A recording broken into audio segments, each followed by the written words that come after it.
We've been in a series called Leap of Faith.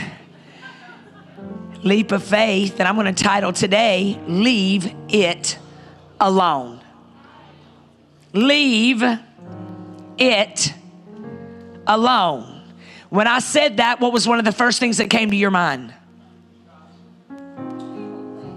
People pleasing. Keep your doggone mouth shut. What else? When I said leave it alone, what was the first thing that dropped in your spirit? Stay in your own lane. My job. What else? Worry. It's not in your doggone control. Leave it alone. That thing that you've been beating your head against the wall and nothing's changing. Leave it alone. But how? Is that what y'all said to me just now? How many of you said, but how? Come on, what happens in Limitless stays in Limitless. You said, but how? You leave it alone. Every time you want to get your flesh involved, you tell your flesh to sit down and shut up. The Bible says to renew your mind, because out of it flows. Renew your mind. And then Proverbs 4:23 says to guard your heart, because out of it flows the issues of life. So Psalms 46:10 says what? I'm so proud of my inner circle. I'm making them learn memory verses. Psalms 46:10 says, be still and know that I am God. So anytime there is ever any anxiety, how many struggle with anxiety attacks? It's because you are a control freak. Controlling people do not trust God. How many controlling people we got up in here? It's okay. It's hard to not control, right? Why? Because a lot of times it's our history. So we have been let down. Somebody has promised us something, they didn't follow through. We found ourselves stuck like Chuck because of someone else's actions. So now we're angry and we're controlling, which is both a sin. Because if the enemy cannot take you out, he wears you out with what? He makes you feel incapable. He makes you feel like you're not where you should be. How many of you feel like you're exactly where you're supposed to be right now in your life? You love your place. I'm so proud. Usually every church I go to, there's not one single person that lifts their hands. Do you know why you're not happy with where you are?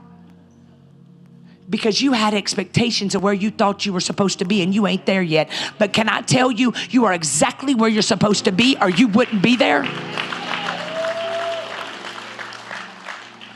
So what the enemy does is the enemy starts making you try to figure out, you get in fight mode, which is comparison. You go back to school. Y'all owe $450,000 to Sally Mae. Trying to figure life out. You still ain't making not a dime. Because inside of us, we have this culture that is telling us in society that at a certain age of our lives, we're supposed to have 4 kids, a labradoodle, it should be orange, bred just right, the most beautiful house sitting up on a hill, the greatest marriage on the planet. Yes, you better take care of that too. And if we don't, and if we failed a little bit, then we get in a propensity to fight mode. So what the enemy does is he does not want you to succeed even in your glow up in peace. I'm going to fight. So I don't enjoy nothing. I'm moving, I'm climbing. But every time I get to another level, I'm still not happy. So I'm fighting. So I'm not even enjoying the ride. This is what makes you reach for addiction. This is what makes you need to clap back. Anybody you ever see on social media that is clapping back is miserable. When your first instinct is to defend yourself and prove a point, you are not where you need to be with God. Because when you are settled in your spirit and you have learned to leave it alone, you realize that I will not get shaken. I did not build this house on sand. I am built by the word of God, the word of my testimony. And if I'm not where I think I should be, I am where God thinks I should be. So instead of praying for God to get me out of this situation, I'm going to pray for God to help me learn what I'm supposed to learn in this situation, so I never go back to this situation, and I elevate. Leave it alone. And today, my prayer over all of you, a lot of you are going back. How many of y'all leaving today to go back to your places?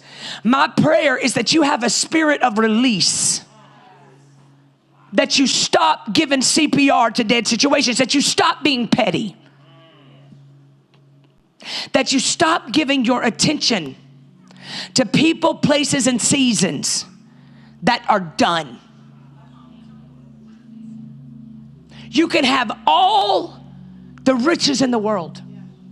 You can have the greatest house with an MTV Cribs, with the greatest juices and protein.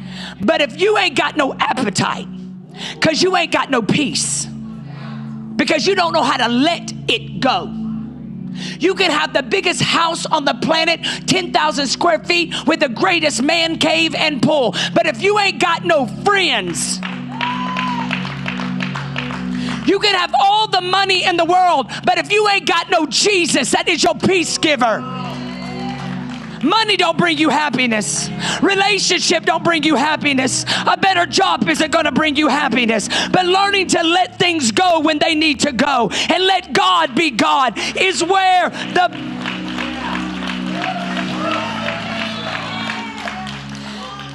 Listen to what Matthew 13, 24 and 30 says. It says the kingdom of heaven is like a farmer who planted good seed in his field. But that, I'm trying to read that back there and I can't no more read it than the man in the moon. Like it don't move with me. The kingdom of heaven is like a farmer who planted good seed in his field. But that night, as the workers slept, his enemy came and planted weeds among the wheat. Then slipped away. When the crop began to grow and produce grain, the weeds also grew. So just because you have decided to make a change doesn't mean there's not going to still be some weeds over here. But you keep getting distracted by the weeds. The farmer's workers went to him and said, "Sir, the field where you planted that good seed is full of weeds. Where did they come from? And the enemy has done this." The farmer explained, "Should we pull up the weeds? Because what do you want to do when things ain't going right? You want to step in and you want to be God and you want to erect and make decisions on temporary emotions. What should we do? Should we pull up the weeds?" They asked. "No," he replied, "because you'll uproot the wheat. If you do, if you keep getting ahead of me, you're going to miss the teaching that I have in the season where you think I've forgotten about you." I hated the seasons of growth. I still hate it. I hate when I've been traveling for a minute and I ain't been to the gym in a month and I walk back in there and I'm doing push-ups and I see the little cottage cheese. I get so mad because I feel like that because I had to work and travel that I missed out on this part and I feel like I lost a little. But what I discovered about working out is that when you go back within 24 hours, it's called muscle. And the next day when I look in the mirror, my muscles are back. I missed a month, but I went back a day. But the problem is you get stuck on the cottage cheese. You get stuck on the tooth. And then your reach seems so far out of reach that you lose your way. And the thing you want to do is immediately start pulling everything and trying to get the weeds. And God is saying, no. Slow and easy. You don't got to have all the answers right this minute. The problem with you is, and the problem with our society is, we want a crock pot. Crock pots weren't fast enough, so we got Instapots. Now Instapots ain't quick enough, so we got air fryers. Air fryers weren't quick enough, so now we have air ovens. Now when we can't order something on Prime and it's there within the next morning at 11 a.m., we cancel the order. And so what we do with our walk with God is we forget that with every ounce of growth, there comes a season of preparation. Everything takes time.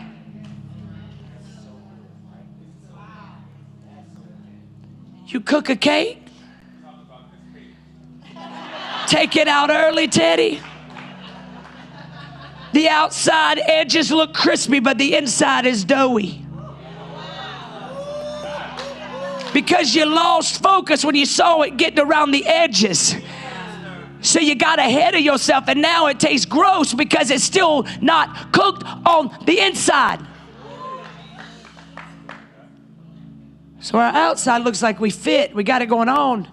We struggled in that relationship forever, and our heart was broken forever. And then all of a sudden, we start feeling ourselves feeling a little bit better. About 6 months later, we're like, whew, I just saw him when he picked up my kids, and I'm like, boy, bye. Like, I can't even remember you naked.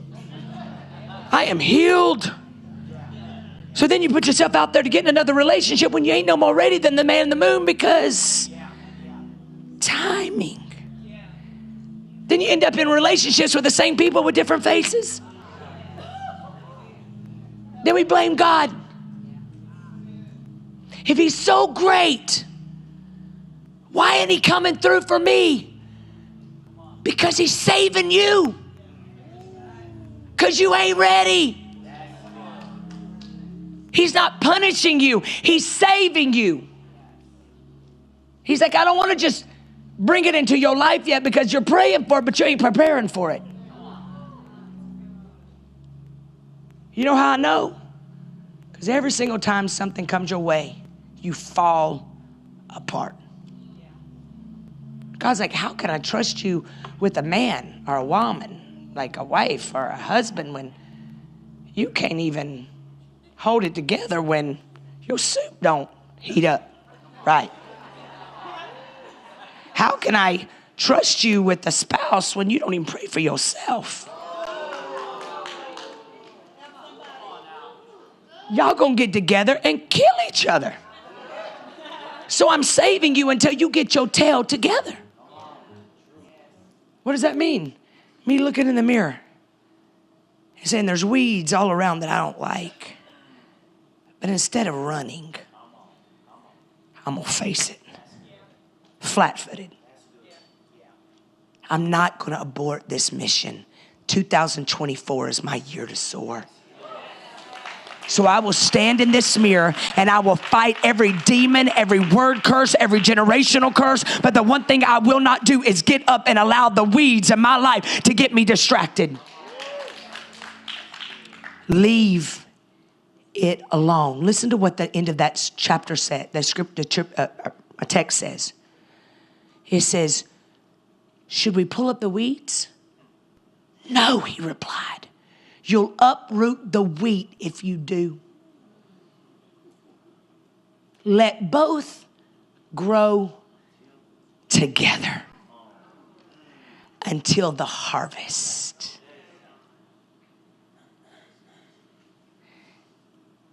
You had to go through it. You had to lose it. But it's up to you to let go now. Because the pain is working for your purpose. You got to stop hearing what your daddy said about you.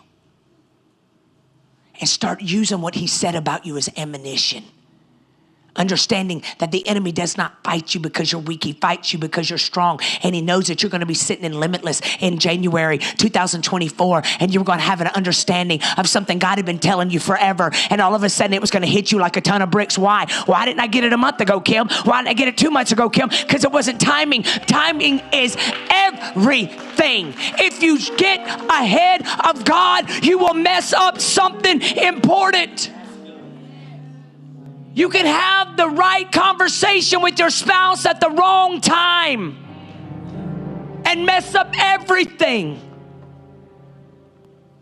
God didn't say you couldn't do it. He just said timing. How do you know when timing is right? How do you know? Anybody have problems with understanding when and how? Anybody? I'm just not sure, Kim. I'm just not really sure if it's God. I'm not really sure if it's God. You get on your knees and you begin to pray and you say, God, I need to know what to do with this situation. And the first thing that drops in your spirit is God. It's not that hard. Because he's already built you to make it through everything. It's in you. He doesn't let you come to it without giving you what you need to get through it. Because he is a good, good father. But you have these expectations of how your mama did it, your auntie did it, your ex did it. And so you got this idea of how it's supposed to be. But baby, you are the trailblazer. It is not going to look like, man. It says, let both grow together until the harvest. Then I will tell the harvesters to sort out the weeds. Tie them into bundles and burn them and put the wheat in the barn. Do you know what's so cool about God? Is you're wearing yourself out trying to do it all in your own strength. And God is saying, I'm building a team. I'm building an army to help you navigate through it. You're not even going to have to put in all the work. The reason you're so tired right now is because you're ahead of me and it ain't time yet. Because when it gets time, I will make a way out of no way. He said, in my presence, I will melt mountains like wax. But the problem is you don't need to spend time with God no more because now you're mad at God because you still stuck over here on stupid. Because it didn't work out the way you wanted it to work out. He said, no. It's working out exactly like I wanted it to work out. And I'm the kind of God that when you get in position, I will open the windows of heaven and use the time that you have left. Leave it alone. The power of doing nothing when you want to do everything. The power of resting. The power of looking at yourself in the mirror and telling yourself to be quiet. Why you gotta overthink everything? Why? Do you gotta knock 4 times? Turn the knob 4 times. Blink your eye 3 times. Why do you only think you're loved if they're toxic? Why in your heart are you still single at 50? Because you're so afraid of turning out like your parents that you're missing out on God using you to break the lineage of toxic. Because he's a good, good father. But we won't let go of the weeds. We see the weeds. Put my picture up there, Manson. The battle belongs to God, not you. Listen to this. The best things in life take time. But see, social media's got us thinking by looking at people's profiles that they just come up on all of a sudden. Just, oh my God, they just showed up over. No, God does not do things quick. So every time you think it's a one-hit wonder, they've been going for about 20 years all by themselves, hustling. Do you hear me? I watch Apostle Ramon. He does more live videos than anybody I've ever seen in my life. Why? Consistency. It's putting in the work. It's saying, God, I'm going to read all the books I can so that I'm prepared for this next level. Whatever situation I'm going through, I'm going to help myself navigate through it by reading books, listening to podcasts, getting in the Word of God. Because I know when God opens the windows of heaven over my life, I will be able to decipher between weeds and wheat. Listen to this. Do you have seed in the ground? Do you have seed in the ground? If you do, guess what? And all of you do. You reap your harvest. You will get back everything the devil has stolen from you, plus tax. But you can't get it because you can't see out of the weeds. Seeds grow down, then up. I always tell people this when they say, man, I just feel stuck. I said, no, you're a seed. They did this, they did that to me. No, they didn't realize that when they buried you, that you are a seed. When you plant a harvest, it doesn't grow overnight. It takes time. You are not behind. You are exactly where you're supposed to be. And the minute you understand it, you got ammunition. When you really realize that I'm exactly where I'm supposed to be and I'm coming up out of this thing and I'm going to be a trailblazer. Seeds grow down and then up. While your seed is in process, it won't be exempt from the presence of bad. But the enemy cannot curse what God has blessed. You're blessed. You wouldn't be in this house if you weren't blessed. And I know how hard it is. Put my picture back up there. I ain't talked about it yet. Here's some things that you got to stand firm on. Listen to this. Ecclesiastes 3:2. You ready for this? There's a time to be born, a time to plant. There's a time to harvest, a time to kill, and a time to heal, a time to tear down, and a time to build up. There's a time to cry, a time to laugh, a time to grieve, and a time to dance, a time to scatter stones, and a time to gather stones. What is it saying? It's saying there's going to be seasons of ebb and flow. They're necessary. It's like when you're pregnant. The first month is the hardest month ever. You're throwing up everywhere. You're having to eat saltines, but there's no proof that something's growing. You even walking like this.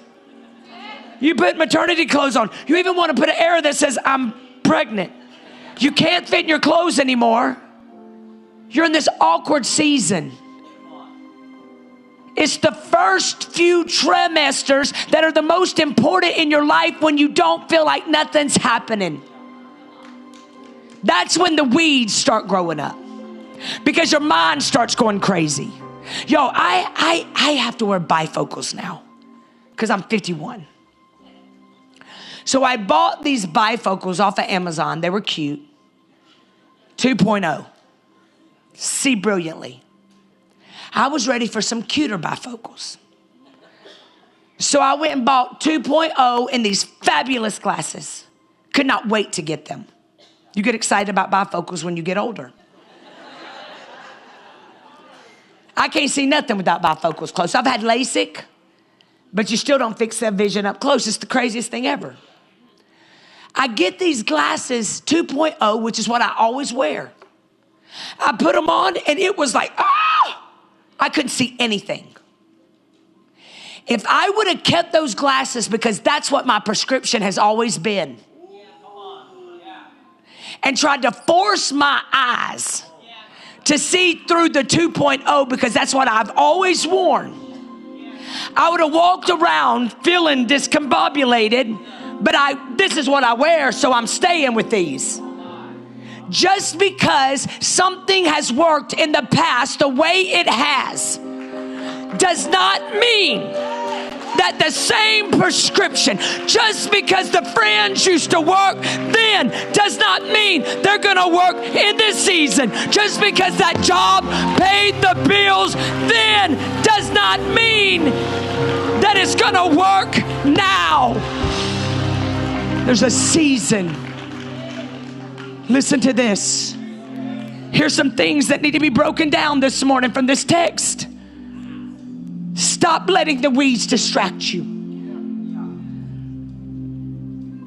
It is naive to think the planting of good exempts us from the presence of bad.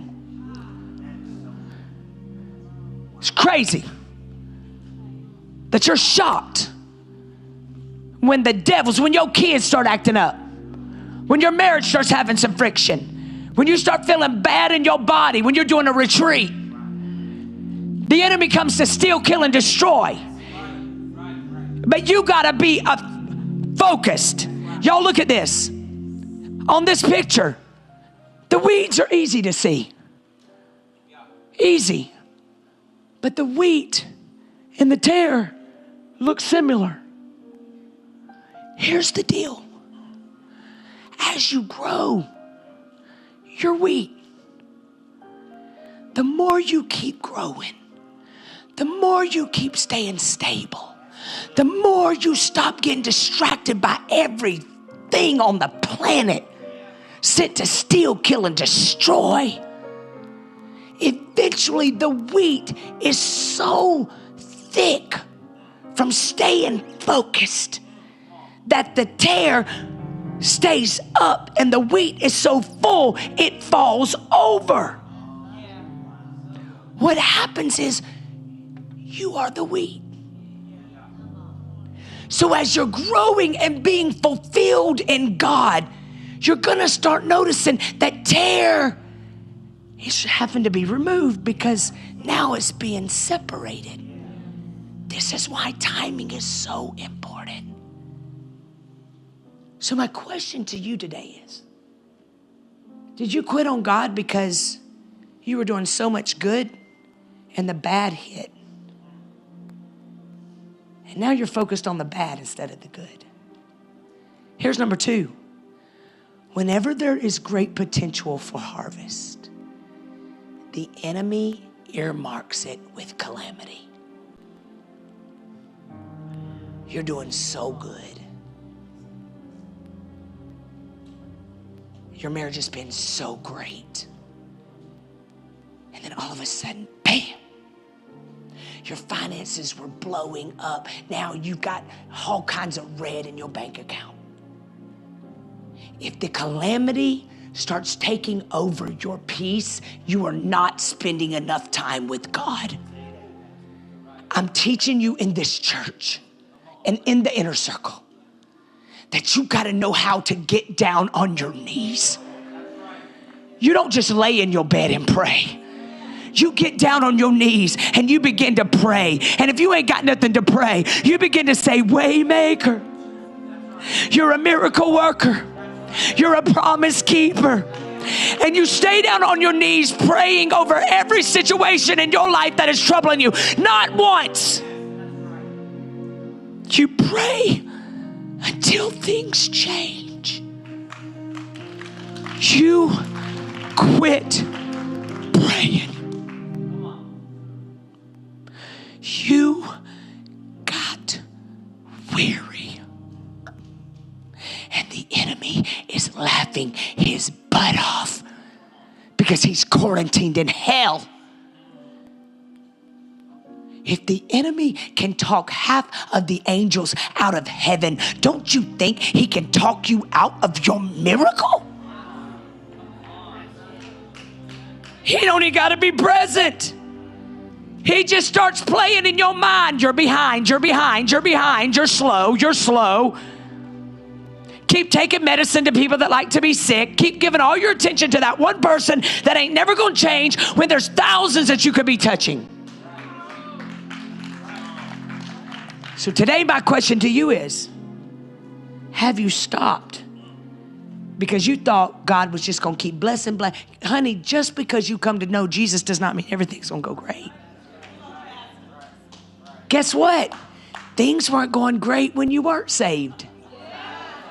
But you just tied one on with some tequila shots. But now that you're going higher, the enemy knows that you got some power in you. Because the Bible says that once you come to know Jesus, that's a prayer I'm about to say with you. Once you come to know Jesus, the same power that raised Jesus from the dead lives on the inside of you. That means you can walk in your house tonight and begin to you can walk in your car today. It can be acting up and lay hands on your car. Put oil on that situation. Stop putting your mouth on something you should put oil on. Stand up on your feet. Whenever God is about to do something great in your life, calamity, a car wreck, knocks your tooth out, a divorce, that addiction comes back up and you find yourself back in front of that liquor store. You start yelling divorce again instead of holding hands and fighting, holding hands. You're fighting each other with fists. One will put 1,000 to flight. Two will put 10,000 to flight. That's why he doesn't want you in relationships. Anytime God is going to do anything miraculous in your life, he does it through relationships.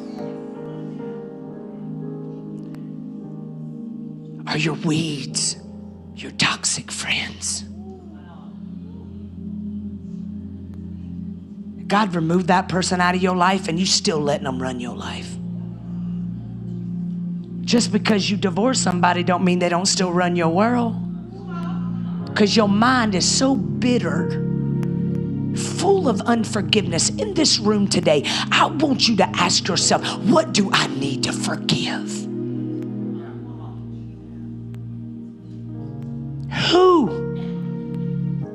is holding me hostage? A lot of times it's you. I went on a trip and I got my yard taken care of. I mean, it was spectacular because I am orderly. I like things in order. I came home 3 days later and there were so many weeds in my yard that I was like, what in the world is going on? And it made me feel a little anxiety, like, how did this even happen? Because I'm taking care of my yard. How did this even break through? And I remember my yard lady said to me, she said, oh, this is nothing. It's easy. Because when you maintain, you see any little weed. And all we got to do now is go on those spots and kill it. The problem is when you sleep on yourself,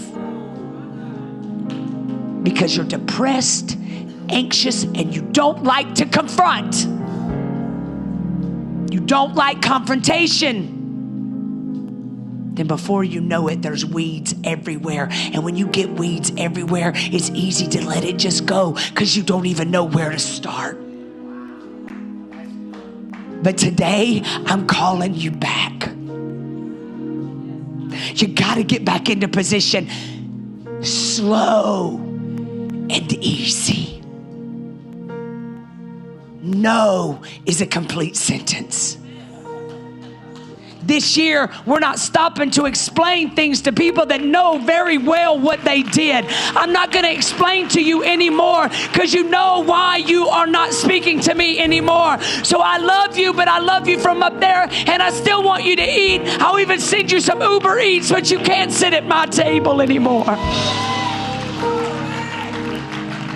because you're causing weeds. You're pulling me away from God. I want you so bad. You're so fine. But you're pulling me away from God.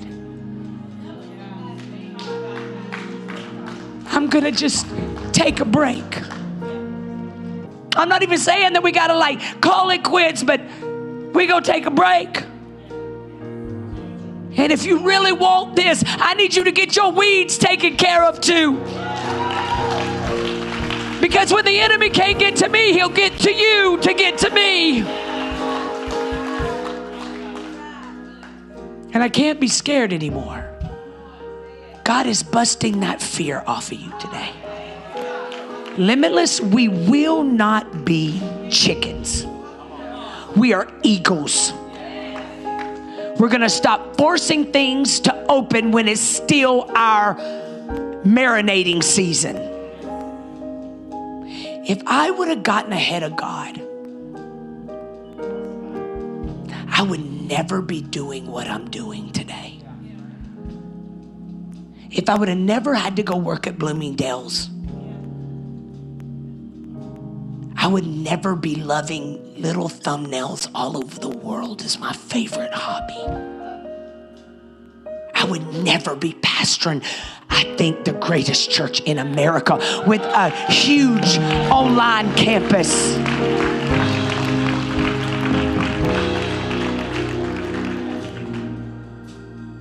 God uses seasons to prepare you for elevation. Last year when I sold my house, I would have never stayed in Fayetteville and believed God like I believed for a high-rise downtown. But I had to believe God for big because everything's expensive. So it stretched me. If I would have never stepped out on fear, because you're still going to be scared, but you got to do it scared. What does that mean? You're saying don't get ahead of God, Kim, and now you're saying do it scared. No. There's a difference. You understand when you're hearing God. This is why you got to be careful of the noise that you're listening to. If I would have never moved downtown, I would have never heightened my quota, my vision. I'd have never met Lo. I would have never started working out. And now I'm looking at big old houses down in Fayetteville that I would have never looked at if I wouldn't have moved there. So what God does in every season is it's for elevation. He will use every season that you feel like even you're going backwards. He's really getting you prepared to think bigger, because your mentality over here in Lodabar and in the wilderness and around your family is keeping you small-minded. But the minute you start stepping out, you can't just tiptoe either. It's going to be like jumping and the leap of faith. So don't detest the car being broke down on the side of the road. Don't detest that job that you can't stand. Don't detest you having to start all over again. God is working all things together for your good. Romans 8:28. Here's what I want you to do. You mark my words. You ain't seen nothing yet. God is waiting on you. You're not behind. You're not too late. I didn't preach my first sermon until I was 41.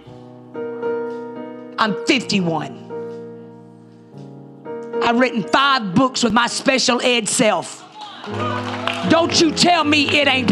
My daddy wasn't famous. Nobody put me on a platform and got me notoriety. It was called consistency and me learning when weeds were there and when wheat was there and when tear was there. And I began to get in the spirit and talk to God so he can navigate me. If you're in this room and you said, I have walked away from God. You gotta know who God is, y'all. Online, you gotta know who God is. God helps lead you. He gives you strength when you want to suffocate. You gotta know who God is. There is a heaven and there is a hell. Hell is hot. And the devil gets us so used to it. They say, man, Jesus is coming back. Jesus, well, my grandpa used to tell me Jesus is coming back. He dead 20 years now. So what the enemy does is he gets you hardened. What I discovered was, Kimberly, get your heart right. And when you get your heart right, everything else falls into place. What does that mean? I forgive you even when you never tell me you're sorry. I forgive you for lying on me, talking about me, not being there for me, walking out on me as a dad, walking out on me as a mom, walking out on me as a husband that said you would have my back, walking out on me when you said you would be my ride or die, and you still here, but you ain't riding. If you're in this room today, you gotta know who Jesus is. He's your strength, because you're gonna go through the weeds. But when you know who Jesus is, you don't get distracted. You allow the growth. If you're in this place today and you say, Kim, I've walked away from God, or I don't know that I ever had God, I need you to lift your hand up. If you say, Kimberly, I want this. I want it. I want it. I want it. I want it. Lift up your hand. I want it. Listen, you don't come to know Jesus when you get it right. You come to know Jesus so you can, listen, you come to know Jesus so he can help you get it right. Lift up your hand. Lift up your hand if that's you. Lift up your hand. The tears are normal. Tears are normal.